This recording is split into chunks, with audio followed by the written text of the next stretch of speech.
فقیر کے پاس ایک نوجوان آیا، کسی بڑی ملٹی نیشنل میں اچھی پوسٹ پہ تھا، تو کافی دیر بات کرتا رہا، کچھ مشورہ کرنا تھا، تو کہنے لگا کہ حضرت یہاں پاکستان میں کام کرنے میں بڑے مسائل ہیں، یہ یوں ہے، یہ یوں ہے، یہ کرنا پڑتا ہے اور یہ کرنا پڑتا ہے، یہ کرنا پڑتا ہے، یہ کرنا تھا۔ میں نے کہا بیٹے اللہ کا شکر ادا کرو کہ یہاں اتنے مسائل ہیں۔ کہتے جی کیا بات کر رہے ہیں؟ میں نے کہا ہاں، میں نے کہا اگر صرف ایک بٹن دبانے سے سارے کام ہو جاتے تو تمہاری کمپنی تمہیں نوکری کیوں دیتی؟ آتے ہیں لوگ کہ حضرت انڈسٹری چلانے میں یہ مسئلہ وہ مسئلہ۔ بھائی اگر کوئی مسئلہ نہیں ہوتا تو ہر کوئی انڈسٹریلسٹ بنا ہوتا، ہر کوئی جو ہے نا پروفیشنل بنا ہوتا۔ یہ اللہ کا شکر ادا کرو کہ یہ مسئلے ہیں، یہ تھریٹس نہیں، اپرچونٹیز ہیں، اور پھر اللہ نے آپ کو ایک صفت دے دی کہ وہ مسائل کو حل کرنے کی صفت دے دی جو کئیوں کے پاس نہیں ہے۔ کتنی پازیٹیو بات ہے۔ یہ مسائل جو آپ کی زندگی میں آ رہے ہیں یہ تھریٹ نہیں، اپرچونٹی ہیں۔ تم دیے باد مخالف سے نہ گھبرا اے عقاب، یہ تو چلتی ہے تجھے اور اونچا اڑانے کے لیے۔ اقبال کا یہ فلسفہ بھی دیکھیں پازیٹیو، کہ سامنے کی تندیے باد مخالف، یعنی تیزی، باد کہتے ہیں ہوا کو، سامنے آنے والی جو ہوا تیز آ رہی ہے تجھ پہ، اس سے گھبرانا۔ عقاب کو کہہ رہے ہیں کہ تندیے باد مخالف، اس سامنے آنے والی تیز ہوا سے گھبراؤ مت، کہ یہ تو چلتی ہے تجھے اور اونچا اڑانے کے لیے۔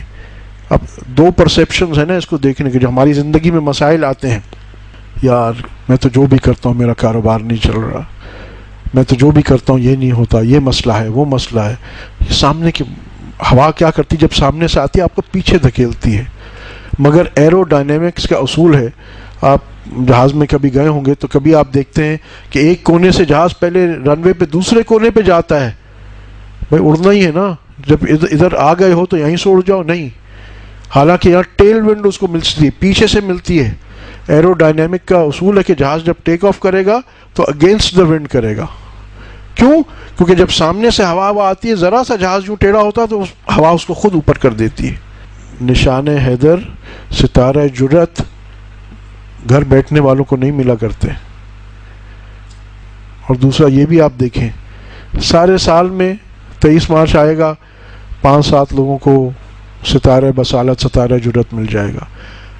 جنگ کے 15 دن ہوتے ہیں، اس میں درجنوں لوگوں کو، 5 کو نشان حیدر، 20 کو ستارہ جرت، 30 کو تغمہ جرت۔ جنگ میں ترقی زیادہ تیز ہوتی ہے۔ یہ زندگی بھی ہماری جنگ ہے نا، اور خاص طور پہ یہ دور جنگ ہے نا۔ اور یہ دور تو ایسا ہے کیونکہ فتنے زیادہ ہو گئے، یہاں معمولی عمل پہ اللہ پاک ستارہ جرت، نشان حیدر، جو چاہیے لے جاؤ۔ تو یہ دور جس میں ہم پیدا ہوئے ہیں یہ اپرچونٹیز کا دور ہے۔ اپرچونٹی ہے، دیکھیں سوچ کی بات ہے۔ آپ یوں سوچئے کہ ہم بہت کہتے ہیں کہ جی ہم قرب قیامت میں پیدا کیے، بے شک اب اللہ نے کر دیا ہے، اللہ کی حکمت تھی، اور اللہ ظالم نہیں ہے۔ میری سوچ کیا ہے، اللہ مجھ پہ سب سے زیادہ مہربان ہے۔ جب وہ مجھے کہہ رہا ہے وَهُوَ مَعَكُمْ أَيْنَمَا كُنْتُمْ، میں تمہارے ساتھ ہوں، کسی اور کا نام نہیں کیا۔ اللہ پاک یہ نہیں کہہ رہے کہ میں انبیاء کے ساتھ ہوں، میں اولیاء کے ساتھ ہوں، میں مردوں کے ساتھ ہوں، میں کالے بالے والوں کے ساتھ ہوں، نہیں نہیں نہیں نہیں۔ وَهُوَ مَعَكُمْ أَيْنَمَا كُنْتُمْ، ہم میں سے ایک ایک مخاطب ہے اس میں۔ اللہ میرے ساتھ ہے، اللہ آپ کے ساتھ ہے۔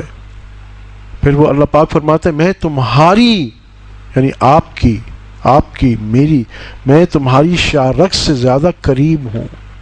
آپ یہ بتائیے، یہ دور، اور اس نے ہمیں اب یہاں بھیجا ہے، تو یہ دور وہ ہے جب ہم تھوڑا کام کریں گے۔ دلیل حدیث شریف سے آپ صلی اللہ علیہ وسلم نے فرمایا، جس کا مفہوم ہے کہ ایک میرا دور ہے جو 10 میں سے ایک چیز چھوڑے گا، 10 احکام میں سے ایک چھوڑے گا، اس کی پکڑ ہوگی، اور ایک آنے والا دور ہے جو 10 میں سے ایک کرے گا، اس کی نجات ہوگی۔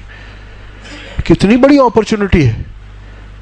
آج معمولی چیز پہ کہتے ہیں ایک مٹی سنت کا آیا 100 شہیدوں، اور وہی بدری شہیدوں سے زیادہ بڑھ کے اللہ پاک ثواب دے گا۔